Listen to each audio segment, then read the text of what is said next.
A name working his way back into the NBA might just be the best free agent option for the Cleveland Cavaliers.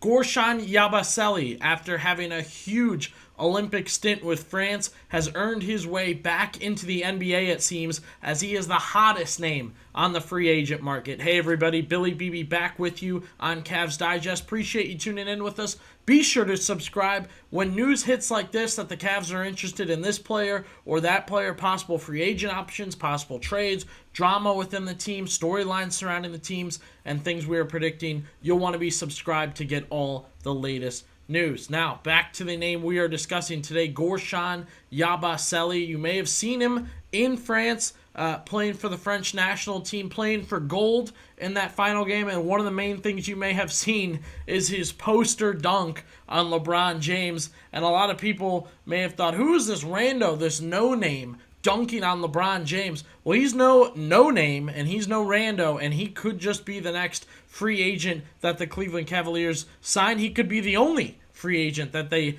decide to sign, as Yabusele has been out of the NBA since 2019, but now is getting all the looks from multiple contenders, not just teams looking to fill spots, contenders, that he could be out and making a difference for those teams, and the Cleveland Cavaliers are one of them. Very exciting to see. This is HoopsHype.com ranking him number one on Olympic players that may have earned a spot back in the NBA from their performance. You can see a little bit of the description there from his time the past few years overseas, averaging 10.5 points, 4.9 rebounds. He's getting 23.6 minutes per game.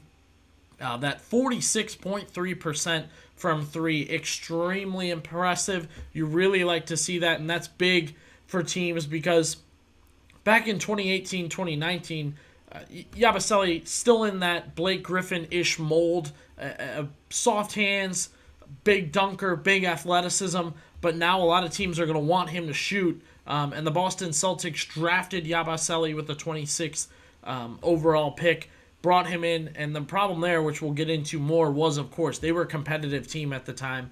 He was in the Jaylen Brown draft, so that should tell you how long he kind of has not been involved in the NBA anymore. And as we just talked about, that was a good contender team that just didn't have minutes for him. His NBA stats weren't even worth kind of putting up here. 7 minutes per game with about 3 points per game and a rebound or two here and there. So he is an option at post-Olympics for a lot of teams. I've seen his name thrown around with Philly. I've seen it thrown around with the Bucks, with the Nuggets, and of course with the Cleveland Cavaliers, as we are discussing today. So his NBA career, like we just talked about, 26th overall pick.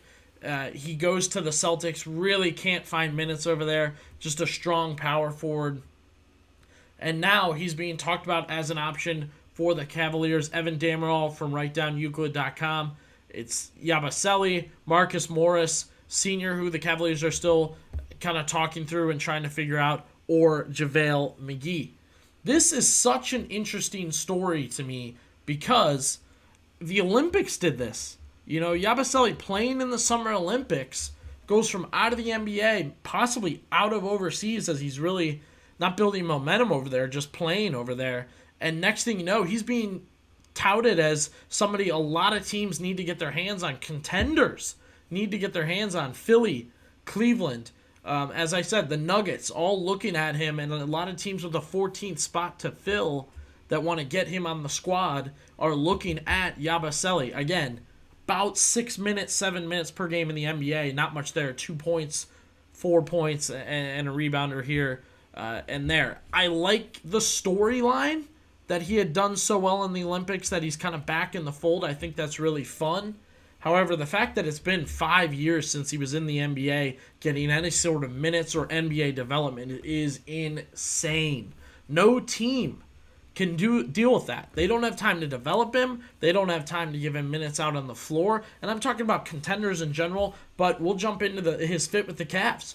A power forward, maybe a little bit of ball handling up top, which he showed in the Olympics. However, it's not there. The Cavaliers have no time to try and develop him.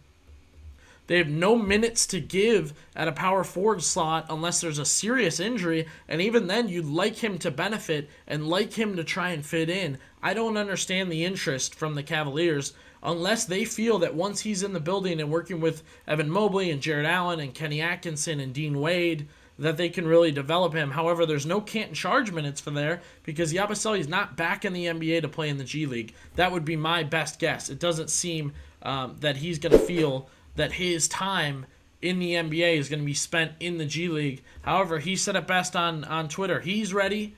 He's been waiting for this. This has been his second chance. My big concern, though, Yabusele's not going to get the minutes with the Cavaliers or any contender to keep developing, and he needs it. He hasn't developed at an NBA level, maybe overseas, but, I mean, Patrick Beverley's one of the only stories of going overseas, then coming over, and, without NBA minutes and development and kind of turning himself into something without serious minutes.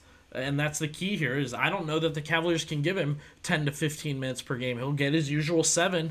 And hey, with a little more confidence, it's possible he's better. I'm just not sold on it. You guys, drop down into the comments. Let me know what you think. Is he going to need minutes to be great with the Cleveland Cavaliers? Or is this going to be a situation where he can step in right now with newfound confidence, a little bit of overseas hype and a little bit of overseas development, and he'll benefit? Drop down in the comments and let me know if you think that's a fit for a contender and a guy really just coming off a hot Olympics. Now, as for the Cavaliers, they also announced their preseason schedule coming up here. Just something to note. They'll play Chicago to open things up on October 8th, then Indiana. Those are back-to-back home games, then back-to-back road games. They will see J.B. Bickerstaff in Detroit on October 16th, and then they'll play Chicago again on the road. So the NBA season coming in hot. One of the better reasons to subscribe here on Cavs Digest. We are very excited, and topics like today are kind of really, really fun for us to talk about. But again, Guerschon Yabusele, get down into the comments. What do you think? Is he a fit with a contender like the Cavaliers, averaging 5 years ago, mind you, 5 years ago, averaging about 4 points per game and a rebound or 2 on 7 minutes, and now he's supposed to go against the Boston Celtics and New York Knicks in the NBA playoffs? I don't personally think so, but there seems to be a lot of interest from contenders. Drop down in the comments and let us know.